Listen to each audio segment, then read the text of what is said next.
and welcome to another edition of Currently in Quincy. I'm Joe Catalano. On today's program, we will chat with the director of the Norfolk County RSVP program. Robert Pearson is here to chat with us. First, though, we check out the weather and the news for you this morning. Currently in Quincy, some clouds with some peaks of sun out there. It's 45 degrees right now. That's not stopping there. Heading up to near 50 this afternoon.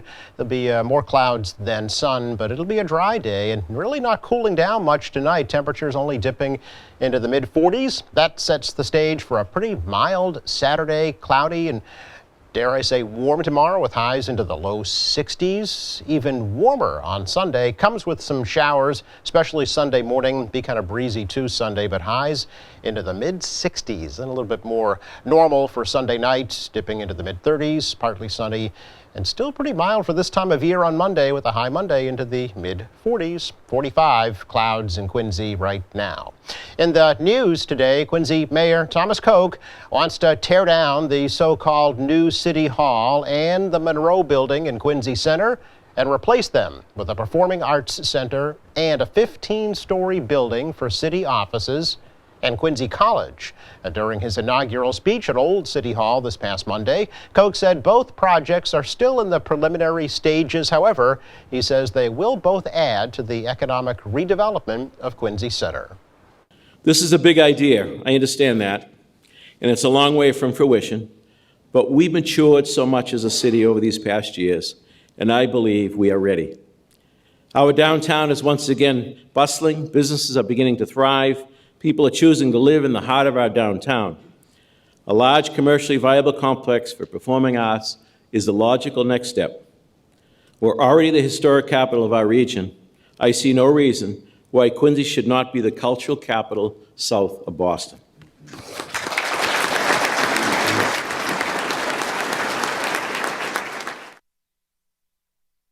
Koch also said that he'll petition the city of Boston for the return of the President John Adams book collection from the Boston Public Library. Mayor says those books were loaned to Boston many years ago, but he wants to create a John Adams Presidential Library at the Adams Academy in Quincy Center. Also on Monday, all 9 city councilors were sworn in to new 2-year terms. Councilor at large Nina Liang was elected the new council president. She said she was proud to become the first Asian American to lead the council. The true strength of our city is its people, the diverse and committed individuals who have chosen to call Quincy home.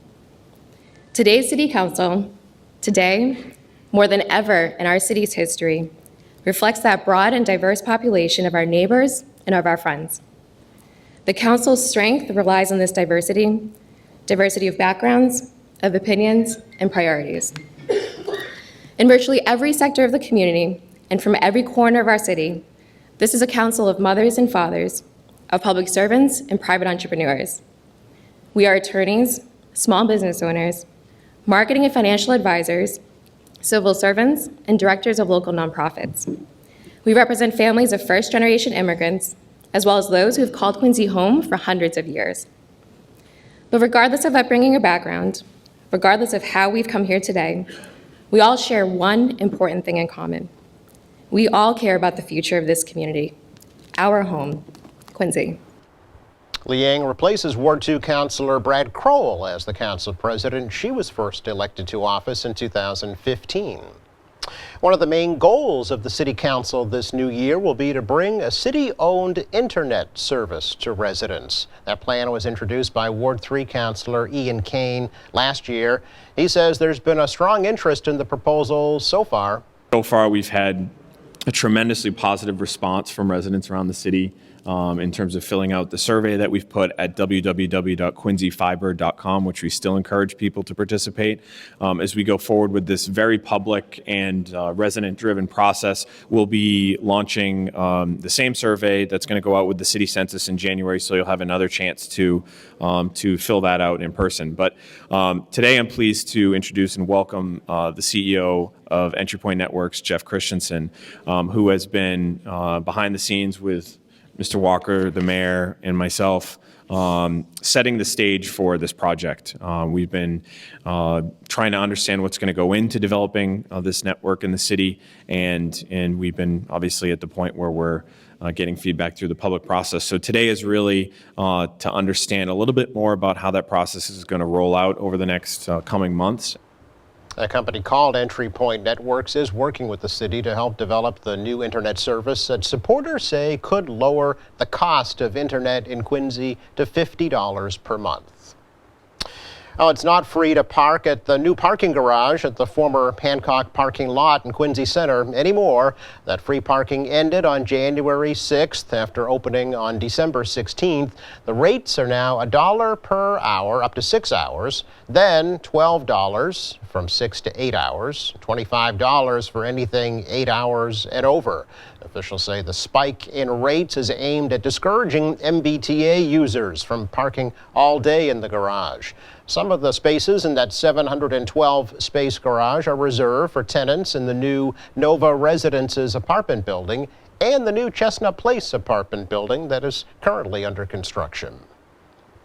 The search continues for a Quincy man missing since before Christmas. 47-year-old Daniel Ball was last seen on December 23rd. Friends say Ball was on foot when he disappeared. Ball grew up in Hull and has ties to Weymouth. A Facebook page has been set up in an effort to locate him, and anybody with information about his whereabouts is asked to contact Quincy Police. Now that you are up to date with weather and news, let's check out our programming lineup for later on today here on Quincy Access Television. We'll start with a replay of this program currently in Quincy today at 5 o'clock. A new show at 5:30, Money Moments with the Quincy Credit Union. Tonight, learn about paying for college. AM Quincy. At 6:05, City Clerk Nicole Crispo updates us on this week's License Board meeting. Then at 6:30, currently in Quincy, the interviews. We feature the new interim president of Quincy College. The inauguration of Quincy Mayor Thomas Koch and the city councilors, 7 o'clock on Channel 8. At 8:30, Quincy High versus Marshfield girls basketball from January 6th. Then currently in Quincy, the interviews at 9:30 tonight featuring the Quincy Winter Farmers Markets. At the Kennedy Center at 10 o'clock with the singer Dennis O'Gorman. And at 11 on Channel 8 tonight, join us for Democracy Now! Check out Channel 9 every day. You'll learn about Quincy City Departments, different committee activities. That all starts at 5:30 with the next edition of Quincy in Focus. Then at 6 a.m. Quincy, we chat with Counselor at Large Noel DeBona. FYI with the Quincy Health Department at 6:30. Tonight's topic, shingles. 7 o'clock, this week's Quincy Board of License Commissioners meeting. A media advisory at 8:15, the opening of the Watson apartment building. And then at 9 o'clock, find out what's happening at your library for the month of January. Welcome to At Your Library. Get a complete program schedule on our website, which is qatv.org. And when you get there, click on Program Schedule. And we'd like to ask you to please do like us on Facebook and follow us on Twitter. And as always, check out our weekly ad in the Quincy Sun, too. Coming up, we take a look at a few of the current events and activities that are featured now in our electronic bulletin board on Channel 8 for your information. Please stay tuned. We're back with you in just 1 minute.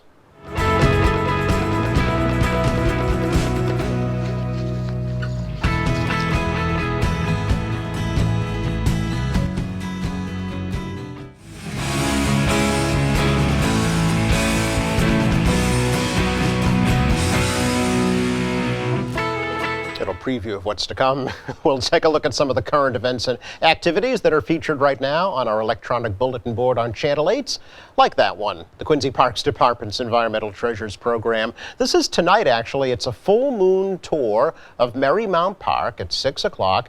You'll meet up with Sally Owen and Paul Doherty in the parking lot at the fountain right across from Veterans Stadium. Dress accordingly, although it's going to be a nice evening. Do bring a flashlight, wear some proper footwear because it might be a little stumpy. Call 472-0799 to learn more about it and enjoy the tour tonight.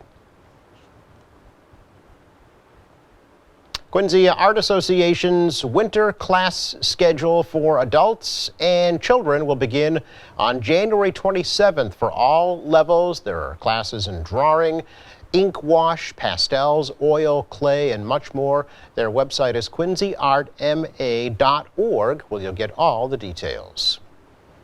The Quincy Farmers Market Winter Market is open on Fridays from 11:30 to 3 o'clock at the South Shore YMCA on Coddington Street in Quincy. The market includes fish, beef, produce, eggs, honey, and much more. The market will be open on Fridays through February the 14th. Visit their website, quincyfarmersmarket.com, for more information. And South Shore Elder Services of Braintree needs storm troopers to deliver Meals on Wheels during winter storms. If you have a car and don't mind a little snow, call 781-848-3910, extension 430 for all the details. And they do need regular weekday drivers, too. And if you have an event or an activity you'd like to promote, visit our website, qatv.org. Just download a bulletin board request form, fill it out, and send it in. Get that message up here on Channel 8, too. Coming up, we sit down with Robert Pearson of the Norfolk County RSVP program. Next.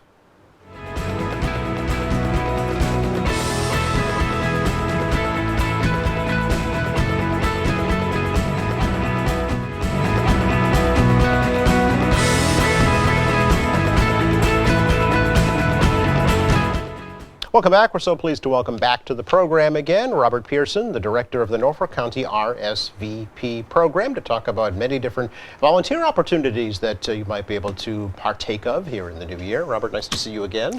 Thank you, Joe. Happy New Year. It's always a pleasure to see you. I usually come to you early every New Year. Yeah, I'm glad this has gotten to be a kind of an annual tradition now to spotlight the RSVP program and hopefully get you some more volunteers to help out, too. Yeah, New Year's resolutions. That's there are right. some people that want some new beginnings. Yeah, have you found folks that have done that in the past? That this is, well, maybe not make a resolution, but at least say, I'm at a time in my life now where I'd like to give back a little bit. So. Certainly. Yeah.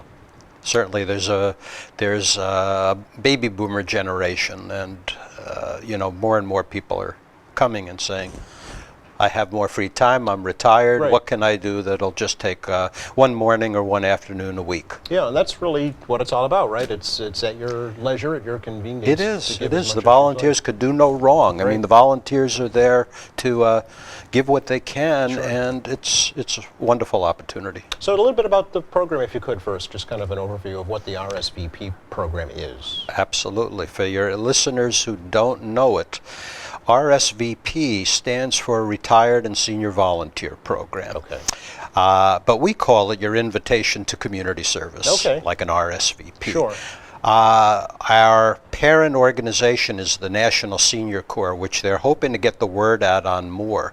Most people have heard of their sister organization, AmeriCorps. Oh, sure. But this is a volunteer service for older volunteers age 55 and older. Okay. So we receive a federal grant, and there are RSVPs all over the state, all over the country. I see. We are able to, with the support of our partner and sponsor, the Norfolk County Commissioners, have the support to do maybe about 15, 20 different types of volunteer opportunities in the county. Wow. We have over 300 volunteers.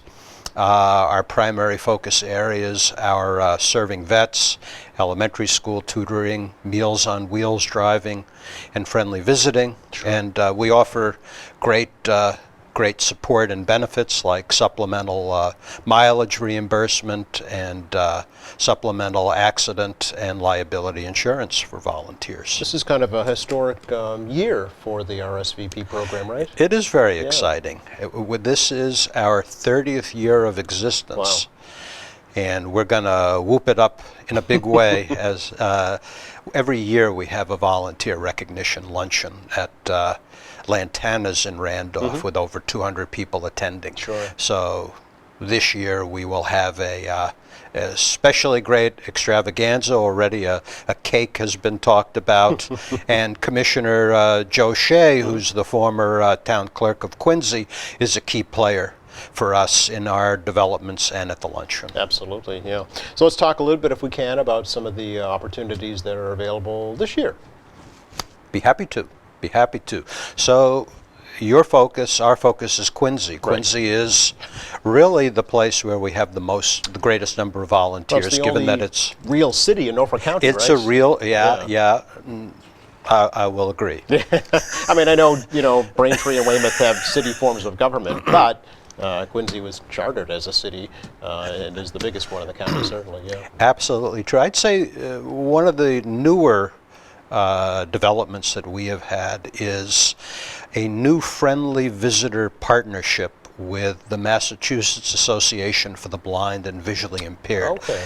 Their headquarters is closer to the Boston area in Brookline, Okay. but they cover all of the state in looking for volunteers to be a friendly visitor for somebody who's blind or visually impaired, to help with occasional grocery shopping, but primarily be in the home to assist with bill paying, organizing items at home, reading to them. Yeah. So Even we a do. magazine article or something, right? Just Exactly. for leisure, yeah. Nice, okay. Yeah. Now, what are the qualifications for that, for somebody to be a volunteer for that particular need? Somebody who is willing to receive a training Okay. on how to work with people who are blind. Okay. Just a one-time 2 or 3 hour training, just in the etiquette of working with somebody who is visually impaired or blind. Okay. And a willingness to be a good neighbor. Yeah. Really, it's I see countless examples, which are part of the perks of my job, Yeah. of people who really develop friendships, and on both ends,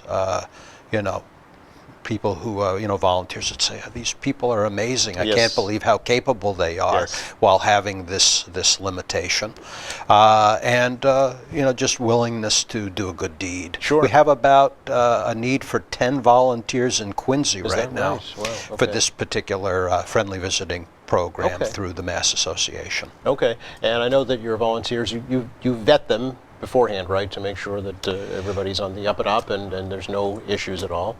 Yeah, to take a step back, Yeah. we for all of our various opportunities, we put out our word, just to walk you through the steps. We put out the word for volunteers through various means. You're helping us do it right now, Sure. which I appreciate, but it's also through Volunteer Match, which is a website Oh, okay. where we get a lot of response from. We will do presentations at different locations. So we will be responded to, and then we'll either have a phone conversation or have somebody come in the office. Right. And we'll describe the opportunities, and then the person will fill out a pretty brief application, and we'll do a query background check, because people are working with isolated adults, Sure. or vulnerable populations, I should say, That's in right, some yes. cases with kids. And we turn that around very quickly. Okay.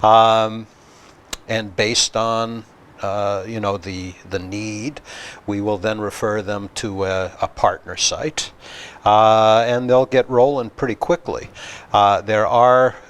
There's one primary program that we are operating in-house, and that's a Rides for Vets program. Yes. And we certainly look for people who have good driving records, and that can be available once a week or twice a month to give a ride to a veteran in need, to a medical appointment. It's a very flexible program. Okay. And people can get a good amount of mileage reimbursement Okay. for their travel. Oh, on so they're that. using their own personal vehicles for that program? Thank Okay. you for mentioning. Yeah, they need to use their own vehicles, and clearly only individuals that have a strong level of independence Right. will be driven. In some cases, they may be accompanied by a spouse or a family member Sure. who could help them with a small oxygen tank, or if they have a folding wheelchair, they'll help them into the appointment. Okay. So is there a particular need in that area right now? Their availabilities? We do need Okay. we do need volunteers frequently. We Really? are looking for new volunteers who, again, on a flexible schedule and with a good amount of computer knowledge, because Oh. we finally moved to an online system Oh. for people who are driving, self-assigning their rides. So we make it very easy. The software online will allow them to look at all the details of the appointment length, the time travel and amount of mileage to get from the particular veteran's home, or from their home to the veteran's home to the appointment. Right. And then just at a click of a button, they just self-assign and pretty much take it from there. Take it from there, yeah. I would think that once a relationship is established, it's pretty stable in the future, is it not? Does it kind of continue itself? Well, in some cases, it's interesting you mentioned. In Yeah. some cases, a volunteer, or I should say a veteran, would say, "Oh, I really liked working with Phil." Right, right. And can I have Phil again? And we'll say, "Well, we put it out on the website. Yeah. We may ask Phil first, but in some cases, because we give up to 80 rides a month, Wow. we put it out there, and hopefully Phil would see the Sure. ride first. But yes, yes, there We'll do are. our best, right? We will do our best. Yeah. There are cases where both the driver and the rider will say, "Oh, we really like to be with each other," Sure. and so that's usually Yeah. arranged. Does a volunteer have to give a minimum time commitment to any of the opportunities? We are looking for anybody who comes on board to commit to a minimum 9 months Okay. availability in the program. Okay. And depending on the opportunity, it is usually a weekly commitment, Okay. but it varies. If it's in an elementary school, it's usually a 2-hour shift once a week. If it's at the, and there are other opportunities at the Brockton VA, which is nearby. So there are opportunities that are usually 2 or 3 hours a week. There's one assisting veterans in learning. This is for computer people Okay. who want to volunteer. Yep. In learning the veteran web portal. And how to use that to book future appointments. So they have a shift at the VA, Okay. and outpatients who don't know the system Yes. can learn it. Okay. So those volunteers commit to one shift a week of a full morning or an afternoon of 4 hours. Okay, that's almost like a part-time job. So okay. Well, it could be. It Yeah. could be. Helps them access their veterans benefits, though, which is key. Yes. Yeah. So the opportunities really range from being very personal. Most of them are very personal. I would think. Interactions. Yeah. Though whatever's going to work for people, we usually find an opportunity for them. Speaking of veterans, you just had a big holiday drive not too long ago for the veterans, right? Thank you. Yeah. This was a drive. This was our second year of what I think will be an annual drive for active duty military. That's great. Where we collect letters of support that are mailed out to them, and many, many personal items. We have about 5 different cities and towns that are drop-off sites, and this year we collected about over 2,600 items. That's great. Ranging from playing cards to, we have to go still pick up, somebody donated 200 decks of playing cards. I don't know where they got those from, but they must like cards themselves. Right, Whatever, it's right. wonderful. I mean, there's, whether it's, deodorant or combs or playing Things cards. that we take or, for granted, right? But- or games. Yeah. And, so, we deliver them to a site that will then ship them out all over the world. Sure. Can you tell me about a particular need here in Quincy, Roberts, for a woman who's visually impaired? Yes. For the for the work with the Mass Association for the Blind. We do have a woman who's in her 60s who lives in Quincy. I think she is not totally blind. I think she has some vision, but also keep in mind a lot of older adults that develop macular degeneration really have, and that's more prevalent. So there's really a growing need. This is an individual who's looking for a volunteer to help with grocery shopping. She'd like someone twice a week if possible. She has a dog for dog lovers out there, and she's available looking for somebody for weekday afternoons. Okay, very good. We've been putting your phone number and the email address to contact you, so if folks have questions or want to help out, they can get a hold of you and hopefully launch a new relationship. We appreciate it, Joe. We are continually looking for new volunteers, because while our volunteer base is firm and committed, there's always attrition. Some people need to move on.